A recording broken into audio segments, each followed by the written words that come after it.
If you're wondering which touchscreen laptops are worth your money, stick around. After we run through each product, I'll give you my personal take. Would I buy it or would I skip it? No fluff, just my honest opinion. Let's get into it. HP OmniBook X Flip. The 120Hz OLED touchscreen on this beast is so stunning it almost makes you forget that the battery dies faster than a smartphone in a cold snap.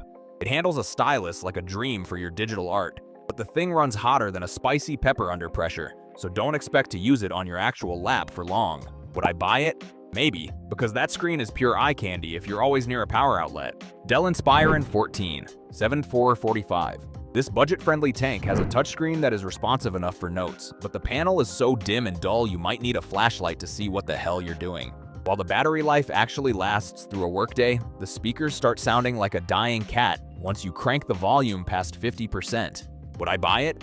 No, because life is too short to look at a screen that has the personality of a wet cardboard box. Lenovo Yoga 7i 2-in-1. The 2K touchscreen is sharp enough to see every pixelated mistake in your life, but the glossy finish is basically a high-end mirror for you to stare at your own disappointed face. It's got a solid build that won't snap in half, yet the display quality is somehow worse than the previous model, which is a bold strategy for a new release. Would I buy it?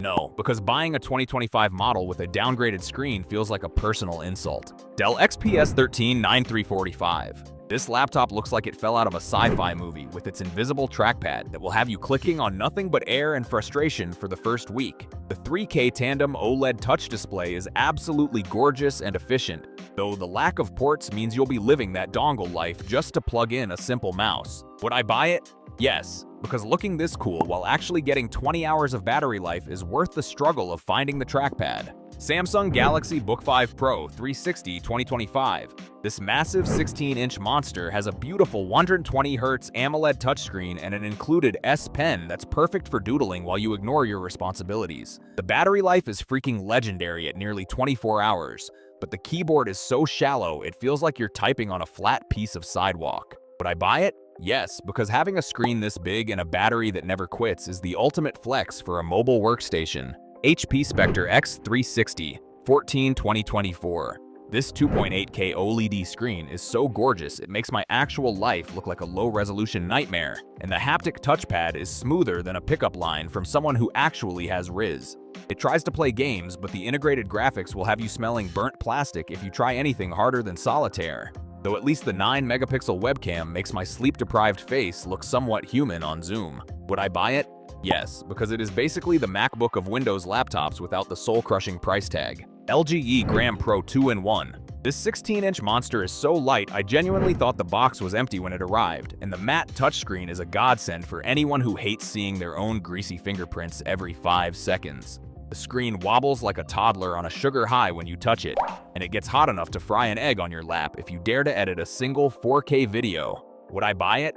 Maybe, but only if I planned on carrying it 24/7 because my back can't handle the heavy lifting of regular laptops anymore. Asus ZenBook Duo AI.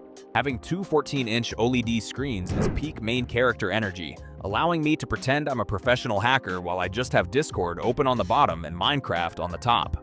The software is buggier than a swamp in Florida, and the CPU throttles so hard on battery that it occasionally performs like a calculator from 2005. Would I buy it?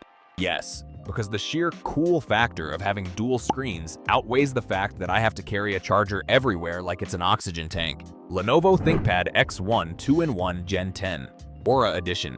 This thing is built like a tank and still has a USB-A port because Lenovo knows we're all still clinging to our old dongles like security blankets.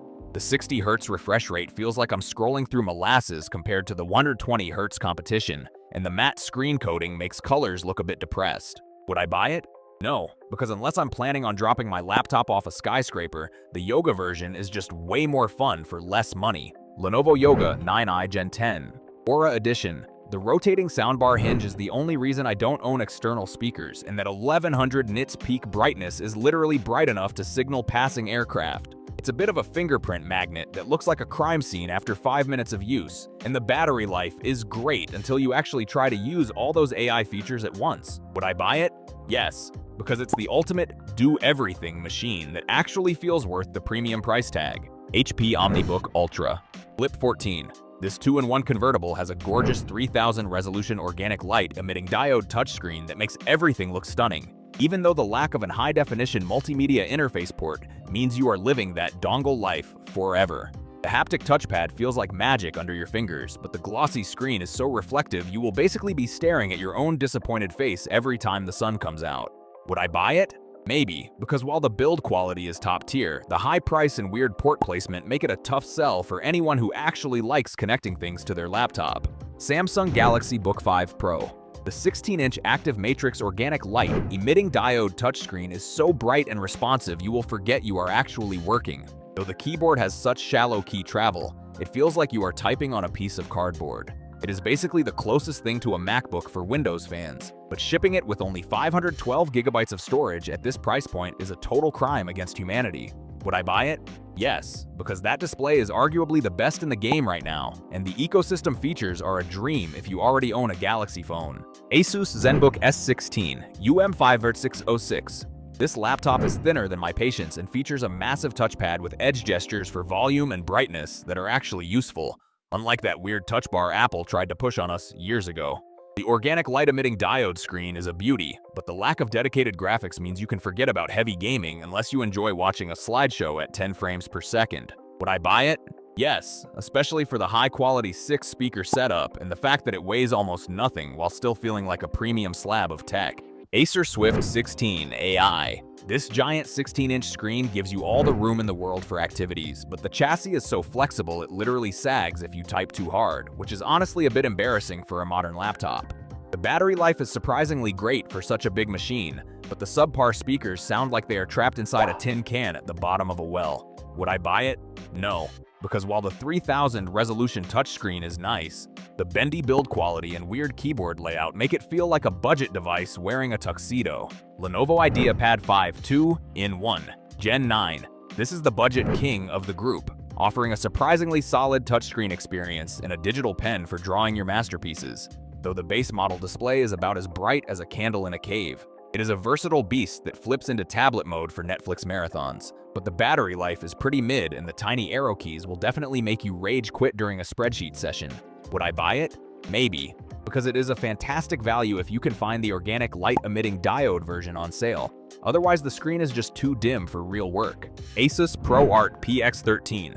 The 3880 by 1800 resolution organic light emitting diode touchscreen is so vibrant it'll make your eyes bleed pure dopamine. But that 60 Hz refresh rate feels like trying to run a marathon through a tub of molasses compared to a fast gaming laptop.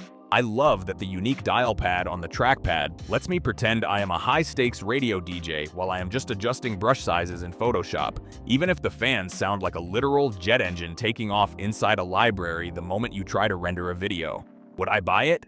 Yes, because it packs enough creative horsepower and stylus support into a 13-inch frame to make any mobile artist forget that the battery dies faster than a smartphone at a music festival. Thanks for watching. I hope this video helped you pick the touchscreen laptops for you.